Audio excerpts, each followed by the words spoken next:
ನಮಸ್ಕಾರ, ಕನಸು ನ್ಯೂಸ್ಗೆ ಸ್ವಾಗತ. ನಾನು ನಿಮ್ಮ ರಾಮಕೃಷ್ಣ ಸಿಡಿ. ಈಗ ವಾರ್ತೆಗಳ ವಿವರ.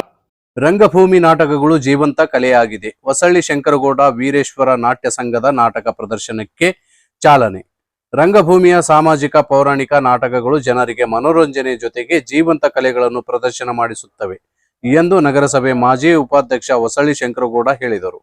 ಅವರು ಗಂಗಾವತಿ ನಗರದ ಬನ್ನಿಗಿಡದ ಕ್ಯಾಂಪಿನ ಶ್ರೀ ಚನ್ನಬಸವ ಸ್ವಾಮಿ ಕಲಾಮಂದಿರದಲ್ಲಿ 40 ವಾರ್ಡ ಶ್ರೀ ವೀರೇಶ್ವರ ನಾಟಕ ಸಂಘದ ವತಿಯಿಂದ ಆಯೋಜಿಸಿರುವ ಎಸ್ ಜೋಶಿ ಅವರ 40 ವಾರ್ಡದ ಶ್ರೀ ವೀರೇಶ್ವರ ನಾಟಕ ಸಂಘದ ವತಿಯಿಂದ ಆಯೋಜಿಸಿರುವ ಎಸ್ ಜೋಶಿ ಅವರ ಶೆಟ್ಟಿಯ ಚೆಲ್ಲಾಟ ಸಂಗವ್ವನ ಹೋರಾಟ ನಾಟಕ ಪ್ರದರ್ಶನಕ್ಕೆ ಚಾಲನೆ ನೀಡಿ ಕಲಾವಿದರನ್ನು ಸನ್ಮಾನಿಸಿ ಮಾತನಾಡಿದರು. ಗಂಗಾವತಿ ನಗರದಲ್ಲಿ ಪ್ರತಿ ವರ್ಷ ನಾಟಕ ಪ್ರದರ್ಶನದ ಶಿಬಿರ ನಡೆಯುವ ಕಾರಣ ಶ್ರೀ ಚನ್ನಬಸವ ಸ್ವಾಮಿ ಕಲಾಮಂದಿರ ನಿರ್ಮಿಸಲಾಗಿದ್ದು, ಜನರು ಸಹ ನಾಟಕ ಕಲೆಗೆ ಪ್ರೋತ್ಸಾಹಿಸಬೇಕು. ಟಿವಿ, ಮೊಬೈಲ್ ಸೇರಿ ಡಿಜಿಟಲ್ ಯುಗದಲ್ಲಿಯೂ ನಾಟಕಗಳನ್ನು ಕನ್ನಡದ ಪ್ರೇಕ್ಷಕರ ಪ್ರೋತ್ಸಾಹಿಸುತ್ತದೆ. ನೂರಾರು ನಾಟಕ ಕಂಪನಿಗಳು ಸಾವಿರಾರು ಕಲಾವಿದರಿಗೆ ರಂಗಭೂಮಿ ಆಶ್ರಯ ನೀಡಿದೆ ಎಂದರು. ರೇವಣಸಿದ್ದಯ್ಯ ತಾತ ಮಾತನಾಡಿ, ನಾಟಕ ನೋಡುವ ಮೂಲಕ ಜನರು ಪ್ರೋತ್ಸಾಹಿಸುವಂತೆ ಮನವಿ ಮಾಡಿದರು. ರಂಗಭೂಮಿ ಹಿರಿಯ ಕಲಾವಿದರಾದ ಸಿದ್ದು ನಾಲತ್ವಾಡ್ ಹಾಗೂ ನಾಟಕ ರಚನೆಕಾರರು ಮತ್ತು ಕಲಾವಿದರಾದ ಬಸವರಾಜ್ ಪಂಚಗಲ್ ಹಾಗೂ ಸ್ವಪ್ನ ಬಿಜಾಪುರ್ ಇವರನ್ನು ಸನ್ಮಾನಿಸಲಾಯಿತು. ಈ ಸಂದರ್ಭದಲ್ಲಿ ಕರ್ನಾಟಕ ಮಾಧ್ಯಮ ಅಕಾಡೆಮಿ ಸದಸ್ಯ ಕೆ ನಿಂಗಜ್ಜ, ಕಲಾವಿದೆ ಸ್ವಪ್ನ ಬಿಜಾಪುರ್, ಹೊಸಳ್ಳಿ ಶಂಕರಗೌಡ, ಸರ್ವೇಶ್ ಮಾಂತುಗೊಂಡ, ರೇವಣಸಿದ್ದಯ್ಯ ತಾತ, ರೇಣುಕನಗೌಡ, ವಿರೂಪಾಕ್ಷಯ್ಯ, ಗೊಂಡಬಾಳ ಸುರೇಶ್ ಸೇರಿ ಇನ್ನಿತರರು ಇದ್ದರು. ನಮಸ್ಕಾರ. ಗಂಗಾವತಿ ನಗರದ ಎಲ್ಲ ನನ್ನ ಅಭಿಮಾನಿಗಳಿಗೆ ನಾನು ಕಲಾವಿದ ಸಿದ್ದು ನಾಲತ್ವಾಡ್ ಅಂತೇಳಿ ಇದೇ ನಿಮ್ಮ ನಗರದ ಚನ್ನಬಸವ ಕಲಾಮಂದಿರದಲ್ಲಿ ಅಂದರೆ ಶಿವ ಟಾಕೀಸ್ ಹಿಂದುಗಡೆ ಬನ್ನಿಗಿಡದ ಕ್ಯಾಂಪಿನಲ್ಲಿ ಇರ್ತಕ್ಕಂಥ ಚನ್ನಬಸವ ಕಲಾಮಂದಿರದಲ್ಲಿ ನಾಟಕ ಪ್ರಾರಂಭ ಮಾಡಿದ್ದೇನೆ. ಶೆಟ್ಟಿಯ ಚೆಲ್ಲಾಟ ಸಂಗವನ ಹಾರಾಟ ಪ್ರತಿಯೊಬ್ಬರು ಅಂದರೆ ಮಧ್ಯಾಹ್ನ 3 ಗಂಟೆಗೆ ಸಾಯಂಕಾಲ 6:30ಕ್ಕೆ ತಾವೆಲ್ಲರೂ ಬಂದು ಒಂದು ಹೆಚ್ಚಿನ ರೀತಿಯಿಂದ ಪ್ರೋತ್ಸಾಹ ಕೊಡಬೇಕು. ಕಲೆಯನ್ನು ಉಳಿಸ್ಬೇಕು, ಕಲೆಯನ್ನು ಬದುಕಿಸ್ಬೇಕು. ಯಾಕಂದರೆ ಗಂಗಾವತಿ ನಗರ ಕಲೆಯಲ್ಲಿ ಎತ್ತಿದ ಕೈ ಯಾವತ್ತಿದ್ರೂ ಕಲಾವಿದರು ಸಾಕಷ್ಟು ಜನ ಮೆರೆದು ಹೋದಂಥ ಊರು. ಅದಕ್ಕೋಸ್ಕರ ನಾನು ನಿಮ್ಮನ್ನು ನಂಬಿ ಈ ಊರಿಗೆ ಬಂದಿದ್ದೇನೆ. ದಯವಿಟ್ಟು ತಾವೆಲ್ಲರೂ ಒಂದು ಹೆಚ್ಚಿನ ರೀತಿಯಿಂದ ಪ್ರೋತ್ಸಾಹ ಮಾಡಿರಿ, ಆಶೀರ್ವಾದ ಮಾಡಿರಿ. ಯಾವತ್ತಿದ್ರೂ ನಿಮ್ಮ ಅಭಿಮಾನಿ ನಾನು.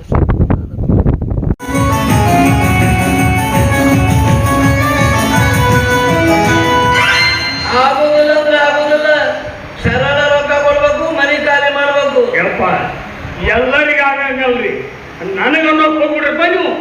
ನಿನಗಲ್ಲದೆ ನಿಮ್ಮ ಅಪ್ಪಗಂದೆ ಏನು ಅದೇ ಕಿಸ್ಮಕ್ಕೆ ನನ್ನ ಮಗನ ಕೊಡ್ತಾನ ತಗೊಂಡಿದ್ದ ರೊಕ್ಕ ನನಗೆ ಅನ್ಬ್ಯಾಡ್ರಿ, ನನಗೆ ಅನ್ಬ್ಯಾಡ್ರಿ. ನಿಮ್ಮ ಕಾಲ ಯವ್ವ ಕಾಲಿಗೆ ಗಂಟು ಬೀಳಬ್ಯಾಡದೆ. ನನ್ನ ಕಾಲು ಆಪರೇಷನ್ ಆಗಿಲ್ಲ, ಒಳಗ ಕಟ್ಟಿಗೆ ರಾಡ್ ಕುಂದಿರ್ಸ್ಯಾರ. ಅಕಸ್ಮಾತ್ ಹಿಡಿದ್ರೊಳಗೆ ಹೆಚ್ಚುಕಮ್ಮ ಏನಾರ ಆತು ಮಣಿ ತಂದ್ರೆ ಏನು ಹೊಯ್ಕೊಳ್ಳ ನಿಂತು ಆಗಲ್ರಿ. ಹೋದ ವರ್ಷ ನಿಮ್ಮ ಸಾಲ ಮುಟ್ಟಿಸ್ಬೇಕಂತ ಮಾಡಿದ್ದೀನಿ. ಟೈಮಿಗೆ ಮಳಿನೇ ಬರ್ಲಿಲ್ಲ. ಈಗ ಬೆಳೆದು ಕೈಗೆ ಹತ್ತಲಿಲ್ರಿ. ಮಳೆ ಬರ್ಲಿಲ್ಲ, ಬೆಳೆ ಬರ್ಲಿಲ್ಲ ಅಂದ್ರೆ ಮಳಿಗೆ ಅದು ಬರ್ಬೇಡ ಅಂದ್ರೆ ಯಾವ್ದಾರು ಬೀಜ ಒಯ್ದು ಹಾಕ್ತೀನಿ ಮಗನ. ನಾಟಂದ್ರೆ ಹೆಂಗ್ ನಾಡ್ತಾವ? ಚಲೋ ಬೀಜನ ಹಾಕಿದ್ರಿ. ಯಾರು ಹೇಳ್ತಾರ ನನ್ನ ಬೀಜ ಒಯ್ದು ಹಾಕು ಜೇಕು ಒಂದರ ಬಂದು ನನ್ನ ಮತ್ತೆ ಕೇಳು ಮಗನ. ಗೊತ್ತಿಲ್ಲ ನಿನಗೆ ಯಾವ್ದು ಹಾಕ್ಬೇಕು ಯಾವ್ದು ಬಿಡ್ಬೇಕು ಅನ್ನೋದು. ಮಕ್ಕಳು ಮರಿ ಭಾಳ ಅದಾವ್ರಿ. ಯಾರಿಗೆ ಹೇಳ್ತೀನಿ?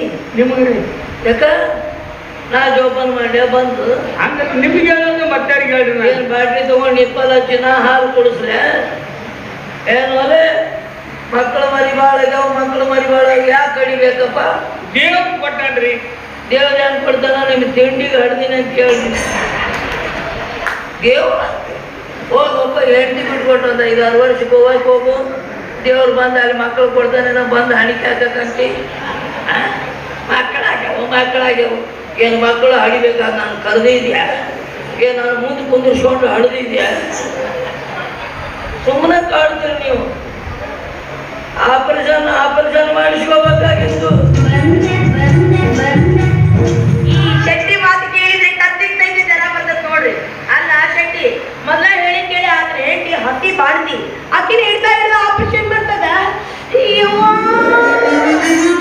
ಯಾಕ ಆಪರೇಷನ್ ಅಂದ್ರೆ ನನ್ನ ಮೈ ಜುಮ್ಮತ್ತಿತ್ತು ಹಿರಿಯ. ನಿನಗೆ ಹಿಡಿದು ಮಾಡಿಸ್ದಂಗ ನಾನು ಆಪರೇಷನ್ ಊರಾಗ ನಿಂದ ಊರುಳಿಗೆ ಬಾಳ ಆಗೈತಿ, ನಿಂದ ಹಿಡಿದು ಮಾಡಿಸ್ಬೇಕ. ಹಂಗೇನು ಮಾಡಿಸ್ತಾರೆ? ನನ್ನ ದಿನ ಭಾಳ ಐತಿ.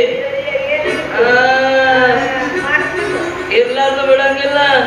ಹೌದು ಬೆಳಗ್ಗೆ ಎದ್ಕೊಂಡು ಯಾರ ಮುಖ ನೋಡ್ಬಾರ್ದಂತೀನಿ ಮುದ್ದಾಮಾಗಿ ಅವ್ರ ಮುಖನ ನೋಡಿದೆ ನೋಡ. ಯಾರಿಗಂದಿಲ್ಲ ಮಾತು ನಿನ್ನ ಅವನ ರತ್ನ ಪಕ್ಷಿದಂಗ ಏ ಸಂಬಂಧಿ ಬಂದು ಮುಂಜಾನೆ ಎಬ್ಬೆ ಬಿಸಿ ಹೋಗ್ತಾರೆ ನೋಡಿ. ಹೋಗಿ ಬಿಡು ಮಾವ, ನಮ್ಮ ಅಕ್ಕ ದಾರ್ಯಾಗ ನಿಂತಿದ್ದಿಲ್ಲ ಬೈಯಕತ್ತಿದ್ದಲ್ಲ ಅದಕ್ಕೆ ಏನಂತಲ್ಲ ನಿನಗೆ ಮಕ್ಕಳು ಆಗೋಂಗಿಲ್ಲ ಆಪರೇಷನ್ ಮಾಡಿಸುವ ಏನ್ ತಪ್ಪೈತಿ? ಯಾಕಂದ್ರೆ ನಿನ್ ಕಡೆ ಅದನ್ನೂ ಇಲ್ಲ. ಏನಾಗೆ ಮಕ್ಕಳ ಮಾಡಿ ಶಕ್ತಿ ಕೋಚ ನನ್ನ ಮಗನ ಬಾಳ ಹಿಂದುಳಿದಿಲ್ಲೇನಿ ನಿನ್ನ ಅವನ ನಾ ಮನಸ್ಸು ಮಾಡಿದ್ರೆ 6 ತಿಂಗಳದಾಗ ಬಿಜಾಪುರ ಗೋಳು ಗುಮ್ಮಟ್ಟು ನೋಡುದು ಬೇಡ, ನಿನ್ನ ಮಕ್ಕನ ಹೊಟ್ಟಿನ ನೋಡುದು. 3 ವರ್ಷ ಆಯ್ತು ಇವನಿಂದ ಏನು ಕಿತ್ತಾಗಿಲ್ಲ. ಮತ್ತೆ ಇದೊಂದು ಮಾತು ಬೇರೆ ಕೇಳು. ನಾ ಲಕ್ಷ ಕೊಟ್ಟಿಲ್ಲ ಅಂತ ಆಗಿಲ್ಲ. ಅಯ್ಯ ಲಕ್ಷ ಕೊಟ್ರು ಅಲ್ಲಿ ಏನೋ ಆಗೋದು ಇಲ್ಲ. ಆಗಲೇ ಅವ್ನ ಲೆಕ್ಕ ನೋಡ್ಲಿ. ಇವನ್ ಲೆಕ್ಕ ತೆಗೆದಿಲ್ಲ ಮಾವ. ಈ ಬುಕ್ ತಗೊಂಬ ನೀನ್ ತೊಗೊಂಡ ಬಂದ್ಬಿಟ್ಟಿನ. ನೋಡಪ್ಪ ನಿನ್ ಹೆಂಡತಿಗೆ 2 ಸಾವಿರಾಗ ಕಾಲ್ ಮಲ್ಲೆ ಒಡ್ಸಿ ನನಗ ಇನ್ನು ಅವನದು ಲಕ್ಷ್ಮಣದು ಇಲ್ಲದ ಬೀರಪ್ಪ. ಬೀರಪ್ಪನ ಹೆಂಡತಿ ಮೈಯಾಗ ಆರಾಮಿಲ್ಲಾರ್ದಾಗ ಒಯ್ದದ್ದು 15,000. ಎಲ್ಲಿ ಬಿಡಿ ಇನ್ನು ನಿನ್ನ ಮಕ್ಕಳ ಶಿಕ್ಷಣಕ್ಕಾಗಿ ಒಯ್ದದ್ದು 15,000. ಎಲ್ಲಿ ಬಿಡಿ ಇನ್ನು ನಿನ್ನ ಮಕ್ಕಳ ಹಾಲು ಬಿಸ್ಕಿಟ್ಗಾಗಿ ಒಯ್ದದ್ದು 20,000. ಎಲ್ಲಿ ಬಿಡಿ 20,000 ಹಾಲು ಬಿಸ್ಕಿಟ್ ತಿಂತೀರಿ ನೀವು? ಹೋಗಿ ಬಿಡು, ಎಲ್ಲ ಸೇರಿ 50,000 ಬಡ್ಡಿ ಸೇರಿ 70,000 ಆಗೈತೆ ನೋಡಿ. ಏನಿದೆ ಲೆಕ್ಕ ಬರೀದ್ರಾಗ ಒಂದು ಮಿತಿಯ ಬರೀ ತಗೊಂಡಿದೆ 30,000. 70 ಹೆಂಗಾಗೋದು ಅಂದ್ರೆ ಏನೋ ನಿನ್ನ ಮಾತಿನ ಅರ್ಥ? ಸುಮ್ಮನೆ ಬದ್ಸಾಕ ನಮ್ಮ ಮಾವೇನ ಹುಚ್ಚ ನನ್ನ ಮಗನ ಮಾಡಿಯಾ? ಏನು ಹಾಪೆ ನನ್ನ ಮಗನ ಮಾಡಿಯಾ? ಏನು ನುಚ್ಚ ನನ್ನ ಮಗನ ಮಾಡಿಯಾ? ಏನು ನಾಯಿ ನನ್ನ ಮಗನ ಮಾಡಿಯಾ? ಏನು ನಮ್ಮ ಮಾವನ ಕಿಮ್ಮತ್ತಿಲ್ಲ? ಹೇಳು ನಮ್ಮ ಮಾವೇನು ಸುಳ್ಳಲ್ಲ. ಹೌದು.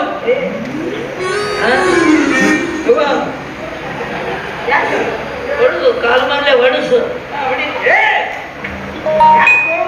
ನಾವು ಒಂದಾಳ್ತಿ ನನಗ ಬೇಕತಿ ಅದವೇ ಉದಾಹರಣೆ ಹೇಳಕತ್ತೀನ. ಇದು ಉದಾಹರಣೆ ಆಗಿದ್ದು ನನಗೆ ಕೈ ಮಾಡಿ ಮಾಡಿ ಬೈಯುದು. ಉದಾಹರಣೆ ಕೊಡ್ಬೇಕಲ್ಲ. ಆಳ ಮಕ್ಕಳನ್ನ ಕಳಿಸಿವಿ ಈಗ ನಾವು ಮನೆ ಖಾಲಿ ಮಾಡಾಕ. ಯಾಕಂತ ಎಚ್ಚರ ಕೇಳ್ತಿ? ಇವನ ಕಡೆ ನಿಂತ್ರೆ ಕೆಲಸ ಏನು ಆಗಲ್ಲ.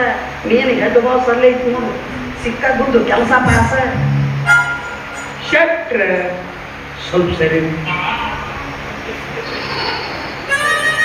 ಇನ್ನೊಂದು ಸ್ವಲ್ಪ ಸರಿ ಹೆಂಗವ ಯಾವ ನೋಡೆ ಒಂದು ಹೊಟ್ಟೆಗೆ ಹಾಕೋಲ್ಲ ಯವ್ವ. ಹೊಟ್ಟೆಗೆ ಹಾಕೋ ಹೇಳ್ತಾ ನೋಡು. ಯಾಕಂದ್ರೆ ನೀನು ಹೊಟ್ಟೆ ಅನ್ನೋದು FMC ಗೇಟ್ ಆಗ್ಯಾದ ನೋಡು. ಹಾಕೋಳವ ಹಾಕೋ. ಹಂಗವ ನೀವು ಒಂದು ಮಾತು ಹೇಳಿ ಸಾಕು, ಒಟ್ಟ ಒಳ್ಳೆದನ್ನು ಕೇಳ್ತಾರ. ಏನು ಮಾತಾಡ್ತಿಲ್ಲ ಬೀರ. ಎಂತೆಂತರ ದೊಡ್ಡ ದೊಡ್ಡರೆಲ್ಲ ಹೊಡಿಬೇಕಾದ್ರೆ ಆ ಡೋಣಿ ಕಾಟ ತಲೆ ಹಾಕಿದ್ದಂತ. ನಾನೇನು ಇವ್ನು ಎಡಕ್ಕೆ ಕುಂತು ತಾಳಿ ಕಟ್ಕೊಂಡಿರೋದು ಈ ಶೆಟ್ಟಿ ನನ್ನ ಮಾತು ಕೇಳ್ತಾರಪ್ಪ. ರೊಕ್ಕದ ವಿಷಯದಾಗ ಮಾಡ್ಕೊಂಡು ಹೇಳ್ತಿದ್ರು ಅಷ್ಟ, ಇಟ್ಕೊಂಡು ಹಾಕಿದ್ರು ಅಷ್ಟ. ಹೇಳುದಲ್ಲ ಏ ಮನೆ ಕಾಲೇ ಎಲ್ಲ ಹಾಳಾಗೋಯ್ತಪ್ಪ, ಹಾಳಾಗೋಯ್ತು. ಈ ಶೆಟ್ರ ಆಳುಗಳ ಮನೆಗೆ ಬಂದು ನಮ್ಮನ್ನೆಲ್ಲ ಹೊಡೆದು ಬಿಡುದು ಹೊರಗೆ ಹಾಕಿದ್ರಪ್ಪ. ಅವ್ವ ಹಸಿ ಬಾಟ್ಲಿ ಸಣ್ಣ ಕಡಗಡ ಅಡಿಗೆ ಸತ್ತು ಹೋಗ್ಲಪ್ಪ. ಎಂತ ವಿಜಯ ಹೇಳಲಾಗಲಪ್ಪ ನೀನು. ಅಂತೂ ನಿಮ್ಮವು ನಮ್ಮನ್ನು ಕೈ ಬಿಟ್ಟು ಪರದೇಶಿಗಳನ್ನಾಗಿ ಮಾಡಿದಳ. ಶಟ್ರ ಈಗಲಾದರೂ ತೀರಿದ್ದೇನ್ರಿ ನಿಮ್ಮ ದಾಹ. ಹಣರಾಶಿಯಾಗಿ ಆಳ ಮಕ್ಕಳ ಮನೆ ಕಳಿಸಿ ಭಾಂಡೆ ಸಾಮಾನು ಹೊರಗೆ ಹಾಕಿ ಮಕ್ಕಳ ಹೆಂಡತಿನ ಹೊರಗೆ ಹಾಕಿದ್ರಲ್ರಿ. ಮೊದಲೇ ನನ್ನ ಹೆಂಡತಿ ಹತ್ಯೆ ಮಾಡಿಸಿ ಸದ್ಯಾಗ ನಡಿಗೆ ಸಹಾಯ ಮಾಡಿದ್ರಲ್ರಿ ಶಟ್ರ. ಇಲ್ಲ, ನಿಮ್ಮಂಥವ್ರು ಬದುಕಿರ್ಬಾರ್ದು.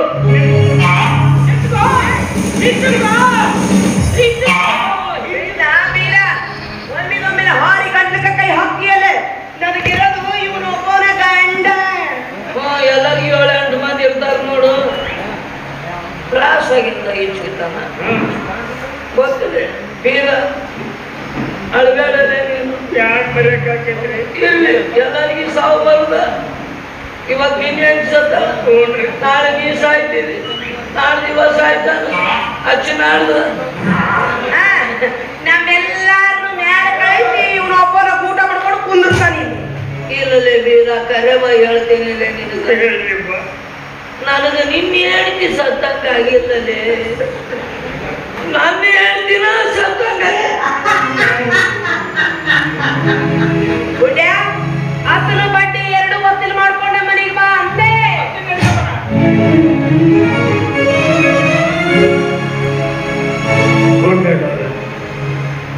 ಏನು ಹಾವಳಿ ಆಗ್ಬಿಡ್ತೀರಪ್ಪ ನಿಮ್ಮ ಮಕ್ಕಳು ಮನೆ ಬಾವು.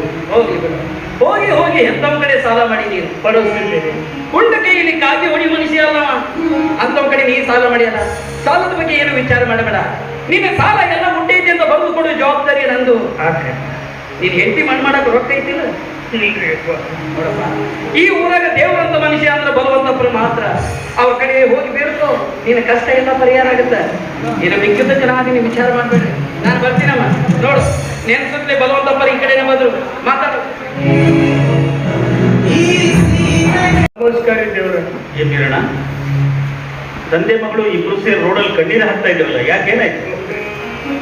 ದಾಳಿ ನಿಂತು ಕಣ್ಣೀರು ಹೊತ್ತು ತಂದರೆ ಶೆಟ್ರು ಸಂಗವ್ವ. ಕಾರಣ ಏನಿಲ್ರಿಪ್ಪ, ಅವ್ರ ಹತ್ರ ಒಂದು 30,000 ರೂಪಾಯಿ ಸಾಲ ಮಾಡಿದ್ದೀನಿ. ಬಡ್ಡಿ ಸೇರಿ ಶಾಪನ 70,000 ಮಾಡಿದ್ದೀನಿ. ನಮ್ಮ ದುಡ್ಡು ಕೊಡು, ಮನಿ ಖಾಲಿ ಮಾಡೋದು 6 ಮಕ್ಕಳ ಮನಿ ಕಳಿಸಿ ಇದ್ದು ಬಿದ್ದು ಭಾಂಡೆ ಹೊರಗಾಕಿ ಹೆಂಡತಿ ಮಕ್ಕಳ ಬೀದಿಗೆ ತಳ್ಳಿದ್ರಿ. ಮೊದಲ ನನ್ನ ಹೆಂಡತಿ ಹರ್ಷೆ ಮಾಡಿದ್ರಿ. ಈ ತಂದೆ ನನಗೆ ಸತ್ತೋದ್ರಿ ಅಮ್ಮ, ಸತ್ತೋದ್ರಿ. ಅಂತೂ ನಮ್ಮೂರ ಶೆಟ್ರು ದೌರ್ಜನ್ಯಕ್ಕೆ ಓರ್ವ ಬಡ ಮುದ್ದ ಇದೆ ಆಹುತಿ ಆಗ್ಬಿಟ್ಲೆ. ಹೇಳ್ಬಾರ್ದಾಗಿತ್ತ ನೀನು? ಎಷ್ಟು ಸಲ ಅಂತ ಹೇಳಿರುವ ಬಟ್ಟೆ ಹರಿದು ಮಕ್ಕಳಿಗೆ ಅದ್ರ ಬಟ್ಟೆ ಅಂಗಡಿ ಕರ್ಕೊಂಡೋಗಿ ಬಟ್ಟೆ ಕೊಡೋದವ್ರು ನೀವು. ಇವತ್ತು ಉಪವಾಸ ಬಿದ್ದವ್ರಿಗೆ ಮಕ್ಕಳು ಅಂತ ಹೇಳಿದ್ರೆ ಮನಿತನ ಬಂದ್ರ ದವಸ ಧಾನ್ಯಗಳನ್ನು ಎತ್ತಿ ಕೊಟ್ಟು ಮನಿತನಪ್ಪ ನೀವು. ಈ ಶೆಟ್ರ ಹತ್ರ ಮಾಡಿದ ಸಾಲನ ನಿನ್ನೆವರು ಹೇಳ್ಬೇಡ ಅಂತ ನಾನು ಹೇಳ್ತೀನಿ. ನನ್ನಿಂದ ಆಣಿ ಮಾಡಿಸ್ಕೊಂಡಿದ್ದೇನೆ, ಆಣಿ ಮಾಡಿಸ್ಕೊಂಡು. ನಿನ್ನ ಹೆಂಡತಿ ಭೂಮಿ ತೂಕದ ಹೆಣ್ಣಪ್ಪ, ಭೂಮಿ ತೂಕದ ಹೆಣ್ಣು. ಜೀವನದಲ್ಲಿ ತನಗೆಷ್ಟೇ ತೊಂದರೆ ಆಗಲಿ, ತನ್ನಿಂದ ಮತ್ತೊಬ್ಬರಿಗೆ ತೊಂದರೆ ಆಗಬಾರ್ದು ಅನ್ನೋದೇ ಅವಳ ಉದ್ದೇಶ ಆಗಿದೆ. ಆಯ್ತಾ? ಇನ್ನೇನ್ ಮಾಡ್ಲಿಕ್ಕಾಗತ್ತೆ? ಯಾವ್ಯಾವ ಸಮಯದಲ್ಲಿ ಏನೇನು ಆಗಬೇಕು ಅಂತ ವಿಧಿಲಿಖಿತ ಇರುತ್ತೋ ಅದರಂತೆ ಎಲ್ಲ ನಡೀಲೇಬೇಕಲ್ಲ. ಯಾಕಂದ್ರೆ ತೊಟ್ಟಿಲುಗಳೆಷ್ಟು ಅಷ್ಟೇ ಮಸಣಗಳು ಈ ಧರೆಯೊಳಗೆ. ತೊಟ್ಟಿಲಿಗೆ ಹಬ್ಬ, ಮಸಣಕ್ಕೆ ಬೊಬ್ಬೆ, ಮಪ್ಪು ಮುಸುಕಿದ ಮಧ್ಯ ನಮ್ಮ ಈ ಜೀವನ. ಅವರವರ ಸಂತಿ ಬಂದಾಗ ಸಾಗುತ್ತಾರೆ, ಸಾಗಿ ಮರಿಯಾಗುತ್ತಾರೆ. ಬದುಕಿದವರಿಗೆ ಮಾತ್ರ ಕಂಪನಿಯ ಕೊರಗು ನೀಡುತ್ತಾರೇನೋ ನಿಜ. ಇಂಥ ಸಂದರ್ಭದಲ್ಲಿ ನಮ್ಮಿಂದ ಅಗಲಿದವರನ್ನ ಮರೆತು ಬದುಕಬೇಕಾದದ್ದು ನಮ್ಮ ಕರ್ತವ್ಯ ಅಲ್ವೇ?